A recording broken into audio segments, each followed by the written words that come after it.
वकील और जज बनाने बहुत जरूरी है। वकील और जज के साथ साथ पत्रकार बनाने भी बहुत जरूरी है। नहीं, आपकी बात कोई नहीं रखता। मुझे पता है, मेरी विधानसभा और जिले के अंदर इतना काम करता हूं और इतनी सी भी नहीं छापते।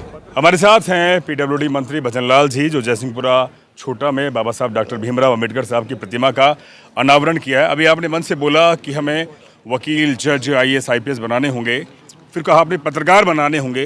क्या वाकई ईमानदारी से बताइए, क्या हमारा समाज इतना जागरूक है, इतना बुद्धिजीवी है कि वो पत्रकार बना रहा है? जागरूक के खुद को करनी पड़ती है, परिवार में अपने बच्चों को जागरूक करना पड़ता है, अपने आप को जागरूक करना पड़ता है। बाबा साहब भीमराव अंबेडकर को कौन था जागृत करने वाला? कोई नहीं था।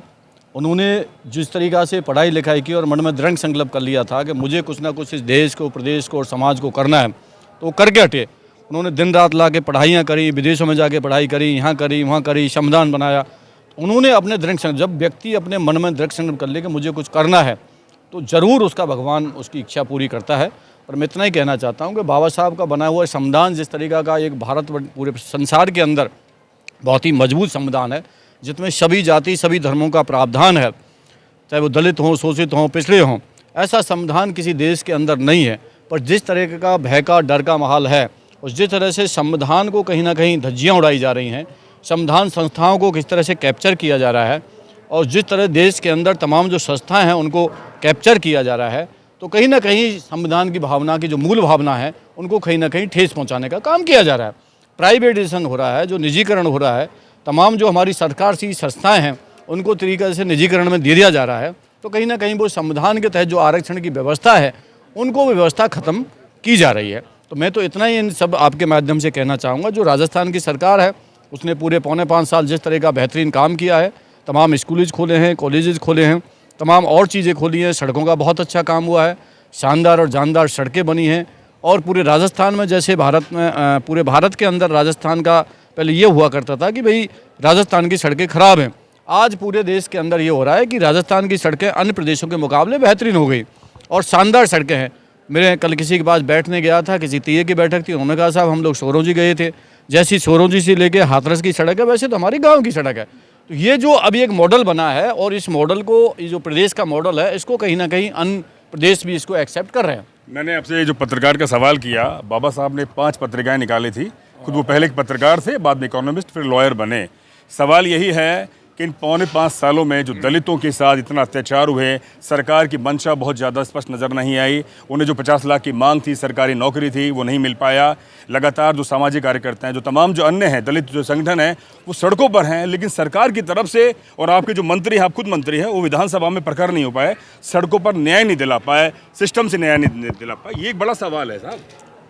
वो आपके मन में इस चीज़ की भावना हो सकती है और आपका व्यक्तिगत विचार हो सकता है। मैं जो ये कहना चाह रहा हूँ, इस बात से मैं बिल्कुल कतई आपने कहा उससे सहमत नहीं हूँ। आपके पड़ोस में ही देखिए, हाथरस के अंदर एक हमारी बहन बेटी दलित को बेटी को जिंदा जला दिया जाता है, और उसको मारने के बाद उसको रात में जला दिया जाता है, और रात में जलाने के बाद उसके परिवारजनों को मिलने दिया जाता है। यहाँ कोई भी घटना होती है, अलवर के अंदर घटना घटी, रेप हुआ, रेप के बाद में तुरंत हमारे सभी नेता पहुंचे और उसके अंदर उसको नौकरी का प्रावधान मिला। ऐसा नहीं है, न्याय मिला। यहाँ यदि कार्रवाई होती है, यदि कहीं अपराध होता है तो उसके खिलाफ कार्रवाई होती है, उसको सलाखों के पीछे जानते हैं। भारत में एक अकेला राज्य है जिसमें FIR दर्ज करना एक प्राथमिक से ये कह दिया कि FIR दर्ज होनी चाहिए, और उसके अंदर रिकॉर्ड हमारे पास है। 80% मामलों में FIR लग रही है, FIR दर्ज होती है तो सुनवाई नहीं होती। पॉक्सो जैसे 376, 307 जैसे मामलों में कचहरियों पर जो हमारे पीड़ित परिवार वो घूम रहा है। आप मंत्री, इसलिए मैं सवाल ऐसा बिल्कुल नहीं है। मैं आपकी बात से आपका व्यक्तिगत, मैं दलित अधिकार केंद्र का आप डेटा लिया, मैं कह रहा हूँ आपका डेटा ला रहे हैं। आप लॉयर हो सकते हैं, पत्रकार हो सकते हैं, पर मैं राजनेता हूँ, मैं प्रदेश में देखता हूँ, ठीक है ना। मैं पूरे प्रदेश का आंकड़ा मेरे पास है। FIR होती है, यदि गलत उसके अंदर कोई किसी तरह ने कोई हुई तो उसमें FIR, ऐसा नहीं कि दलितों के फेवर में लगी है, उसमें दलित भी क्या नाम है आपके, उसमें FIR लगती है। पर मैं इतना कहना चाहता हूँ, जो राजस्थान में दलितों को सम्मान मिला है किसी सरकार ने आज तक नहीं दिया है। और मैं दावे के साथ कह सकता हूँ, कोई भी कांड हो, हर मंत्री पहुँचा है वहाँ पर, कोई भी हो, हर हमारा जनप्रतिनिधि पहुँचा है। भारतीय जनता पार्टी के लोग तो कहीं जाते ही नहीं है। भारतीय जनता पार्टी के लोगों की बात करो ना, आप दलितों को कहाँ सम्मान दे रहे हैं? दलितों पर अत्याचार कर रहे हैं और आप कहते हैं दलितों को सम्मान नहीं मिला। भारतीय जनता पार्टी ने हमारे दलित भाइयों के ऊपर मुकदमे दर्ज कर दिए। और आप देखिए राजस्थान सरकार का और मुख्यमंत्री जी का बड़ा दिल, वो केस वापस कर दिया। आप कहते हैं राजस्थान सरकार हित में नहीं है, इतना सरकार रात में हित में चल रही है। इसलिए मैं इतना कहना चाहता हूँ कि आप लोग मीडिया के साथ ही हैं, आप लोगों को सही बात उचित बात रखनी चाहिए। और जिस तरीका से दलित जो इस तरीका का दलित आज की डेट में एक पूरी तरह से सरकार के साथ जो एकत्र हुआ है, तो निश्चित तौर पे मैं कहना चाहता हूँ हमारे दलित भाई भी हमारे हैं, अन्य समाजों के भाई भी हमारे हैं। और जो भी अपराध करता है उसकी कोई जाति नहीं होती, अपराधी अपराधी होता है, वो क्राइम होता है, उसके खिलाफ कार्रवाई होनी चाहिए और हुई है।